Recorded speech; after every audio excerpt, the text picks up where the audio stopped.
Hello, everyone, and welcome to a Darrow webinar about mass torts and specifically about the Johnson and Johnson case. It's wonderful to see familiar names as well as new names. Welcome, everyone.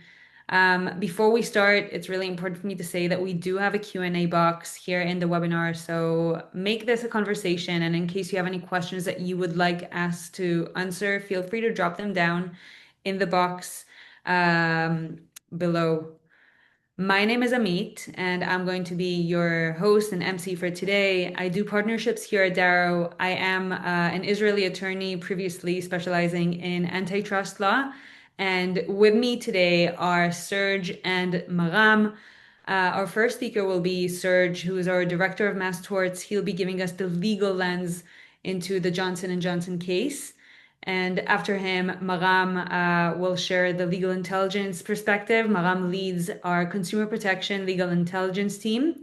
A fun fact is that both Serge and Maram were co-founders of two different legal startups prior to joining Darrow.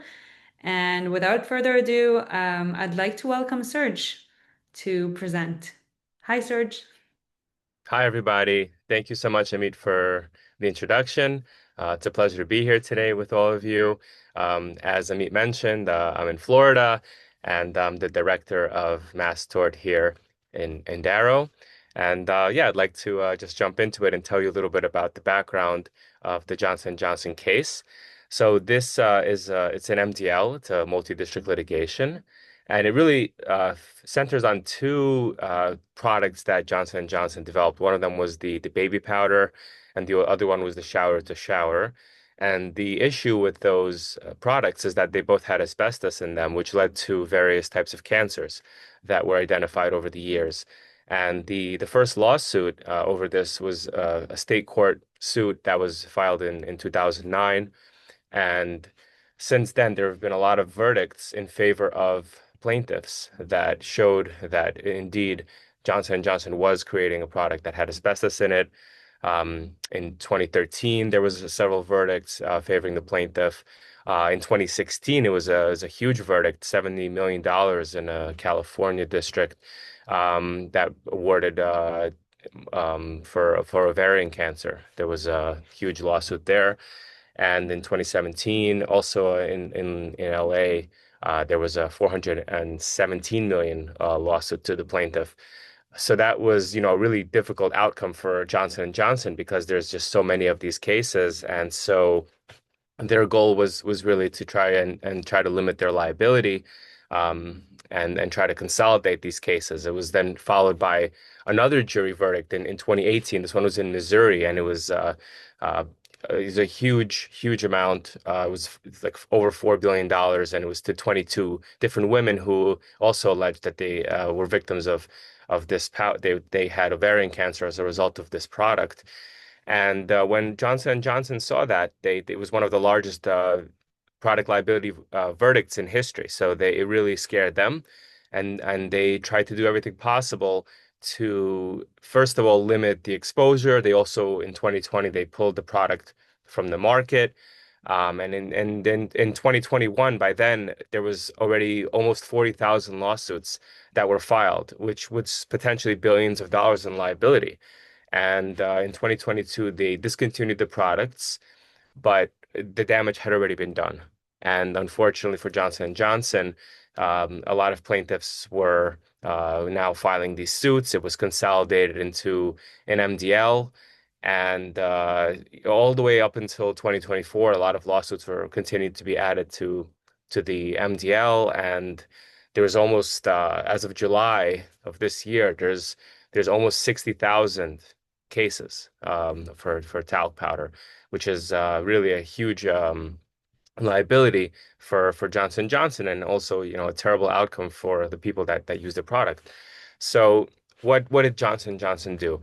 In 2021, they attempted to do a bankruptcy strategy, and it's known as the Texas two-step. And at this point, what they did was they basically decided to transfer all of their legal liability to a new entity, which they called the Red River. I guess kind of makes sense. It's like blood running, right? All the liability. and they tried to transfer all the liability for all of the talc lawsuits into this one entity, and then this entity would then file for bankruptcy. And it would basically, the idea was to kind of halt all these litigations, consolidate all the claims into this one entity and file for bankruptcy, and then pay out a settlement to all the claimants based on that amount, based on the all the claims. And the problem was that every time they tried to do this, it failed. The first time it failed, um, and I think it was in 2021 it failed. Then they tried to do it again and it failed. And the court ruled that the faith this was not made in good faith, that this bankruptcy attempt was not made in good faith. And in March of this year, 2025, it was the latest bankruptcy attempt that again was failed. And the court stated that the justice was not being served through this bankruptcy attempt, that was not done in good faith. But the really interesting thing to keep in mind is that it really was not a great outcome for anybody when this bankruptcy failed because first, for obviously for Johnson and Johnson, they wanted to consolidate the cases and limit their liability and just kind of be done with it. For the law firms, they've been litigating these cases for, sometimes for a very long time, for over a decade, and they wanted to they these are assets that they have, and at this point they're basically like distressed assets because they are not resolving the claims and they're not able to monetize them. And of course this is not a good outcome for the individual plaintiffs that have claims, because of course you can say that the plaintiffs themselves were the individual plaintiffs that brought these cases, they had some very big verdicts and those were successful. But the majority of the tens of thousands of people that have these claims, unfortunately for them, they're not going to be able to have these single verdicts. So, and the worst part is that the statute of limitations ran a lot on a lot of these cases and is continuing to run. So there's really no way for the law firms to file all these cases in time and as individual cases. And so a lot of these plaintiffs, unfortunately, will not have any recourse after all of that. So, as I mentioned, like Johnson Johnson wanted to limit the exposure. The law firms wanted to resolve and monetize the portfolio, and the plaintiffs, are now in a position of being unable to bring forward their claims and successfully complete their claims. So just very quickly, like what does this all mean, right? It means that Johnson and Johnson could be on the hook for a lot more than the settlement amount that they wanted to resolve. And only a tiny percentage of these cases are now going to be worked out for the plaintiffs. So it really creates a very difficult situation for all the parties. And yeah, I think that that's something that plaintiffs, the plaintiffs' attorneys, something that they really need to keep in mind when they're doing an MDL, when they're uh, investing in a certain type of lawsuit.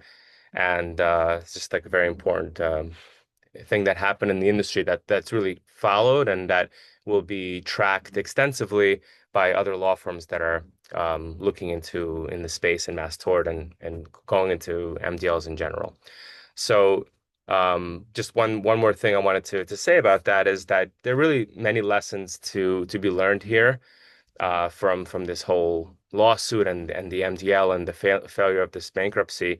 One of them is that like data-driven case selection and decisions are this really important these days to use data to prioritize mass tort that have the potentially highest value and to really to go based on market signals and to judge history and MDL trends and to really take all of that data into account, as well as forecasting and to enable smarter planning and understanding around cost and the claim volumes and the outcomes and the settlement windows, to really to be able to forecast all of that.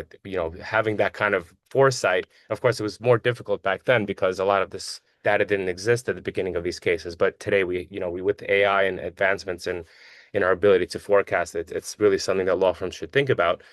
And then ultimately, the case investment decisions about going into the right type of cases, whether it's an MDL or not, really de-risking them, using real-time intake performance data to make decisions, to look at the drop-off rates, to look at initial litigation results is really important. And then finally, the technology integration. As I mentioned, using AI, using other data to really streamline the process, because a lot of this business is on the margins to really, streamline the process of intake, vetting, and to improve case quality and to result, which would result in more of like a frictionless client experience for the clients and a better outcome for them as well. So to talk more about that, I'd like to hand it over to Muram at this point. Thank you, Serge, for setting the stage. It's definitely one of the most challenging litigations we have witnessed so far. Just a few words about myself. I'm Maram. I'm based in Israel. I lead the consumer protection team within the legal intelligence department in Darrow. And I want to pick up where Serge left off in how technology is transforming the way plaintiff lawyers discover, evaluate, and act on mass tort cases. The JJ case highlights one angle of this process, but there's another one that's just as challenging, which is finding and discovering these mass torts. And there's a huge difference between joining a mass tort and starting one. And in Jero, we're trying to do a lot to streamline the whole process, but my team specifically focuses on the earliest stage, which is finding these mass torts. And initiating them matters because it gives you control, leverage, and a real lead. But it also takes a different kind of expertise and different tools to find them. So how do you actually get in early before a trend becomes a trend?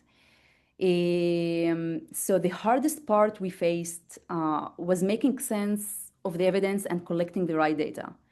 And it's especially hard in mass torts because proving causation, the foundation of these cases, requires massive amount of evidence. And the evidence is messy, scattered, and deeply disconnected. And there's a lot of legal tech solutions out there available, but most of them focus on resolving problems after a tort is discovered. And in legal intelligence, in our department in Darrow, we focused earlier in the pipeline. So my team right now is working on 3 potential medical mass torts, which is still in early validation, but they're showing very strong signals. So how do we do it? So we're a team of analysts, lawyers, and even doctors, all working together to teach machines how to identify legal violations and scale. First, we collect the data, we clean it, we normalize it, we group it. In medical product liability, for example, we work a lot with FDA reports, medical studies, international data from EU, UK, Canada.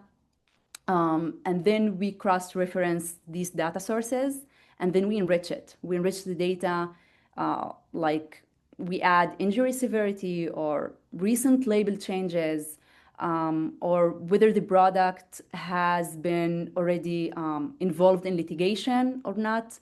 And finally, we score each potential legal risk so we can prioritize the strongest ones before handing them to our clients. So just to wrap it up, I think that approach of tech and data empowers mass tort litigators to move faster and smarter. It brings us and them clarity and scope and on scope and scale and causation, and help them make informed and strategic decisions and find the highest impact opportunities early. Thank you. That's about it. Thank you, Maram, and thank you, Serge. This was really interesting. And we have 2 questions that came in before the webinar, one for each. And Serge, I'll start with you. So it's actually a really interesting question that speaks about social media and public opinion. What role do you think public opinion and the media coverage played in how this specific case unfolded?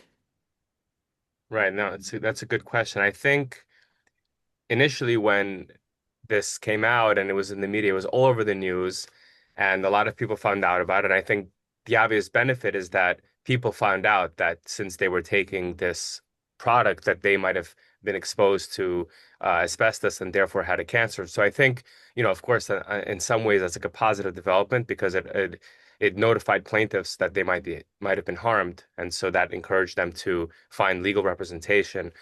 But at the same time, uh, the impact on law firms might not have been as great because a lot of law firms were following, I guess you could say, like the hype cycle.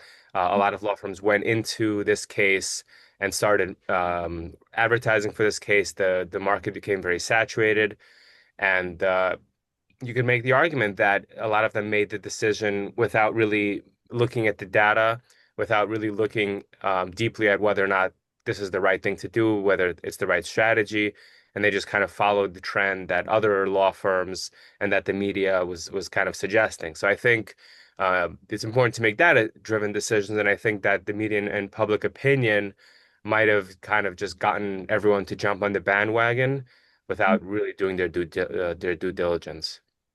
Yeah, I think that's definitely something that we see often here at Darrow of trends versus intelligence and being able to make sense of headlines, but also the subtext in between and really connecting the dots to understand the picture that not many see. Thank you, Serge. Thank you. Maram, a question for you. You'll be surprised. Hallucinations. Not really. It's a topic we talk about a lot here.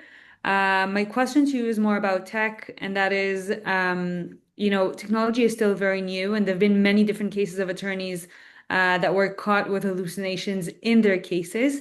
Are there any risks to attorneys using these technologies for data organizations in the same way that you described? So it's a great question, very important one.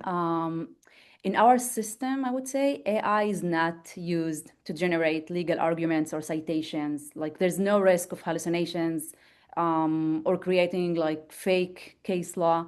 Instead, we use AI to help organize and analyze large, messy data sets. Data sets like adverse events reports, product labels, scientific studies.